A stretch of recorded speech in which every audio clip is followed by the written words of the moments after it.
ថ្ងៃផ្ទុះសង្គមថៃឈ្លានពានលើដីកម្ពុជាខ្មែរមូលមីសាមគ្គីសាមគ្គីសាមគ្គីសាមគ្គី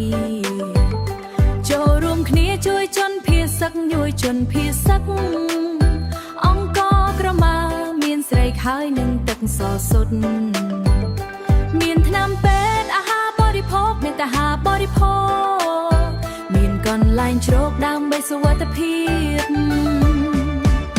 ខ្មែរស្រឡាញ់ខ្មែរមិនខំយើងចេះជួយគ្នាគ្រាលំបាំងទុក្ខសោកវេទនាយើងជួយគ្នាដើម្បីជាតិយើង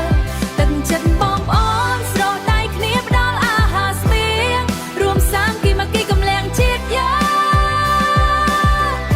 សើចត្រូវឈ្លានពានមិនអាចយកបា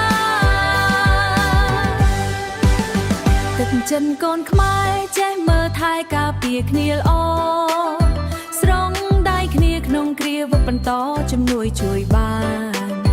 ទោះឆ្ងាយឬចិត្តខំណៃមណាវេលានេះបានវេលានេះបានដីបានផ្ដល់ជំនួយឧបត្ថម្ភគ្រប់យ៉ាងផ្ដល់ជំនួយផ្ដល់ជំនួយឧបត្ថម្ភគ្រប់យ៉ាងខ្មែរអាចធ្វើបានខ្មែរស្រឡាញ់ខ្មែរ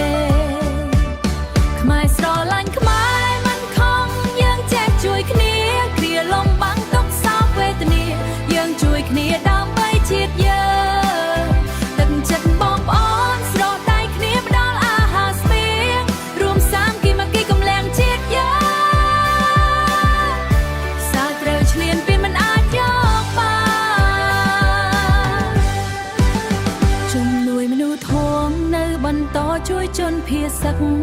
ទោះបីឆ្ងាយឬនៅចិនជាទឹកចិត្តកម្លាំងលកជួយដោយស្ម័គ្រស្មោះជាស្មារតីចិត្តស្មោះសរសូមអរគុណទឹកចិត្តបវរស្នាមញញឹមដល់ប្អូនគ្រប់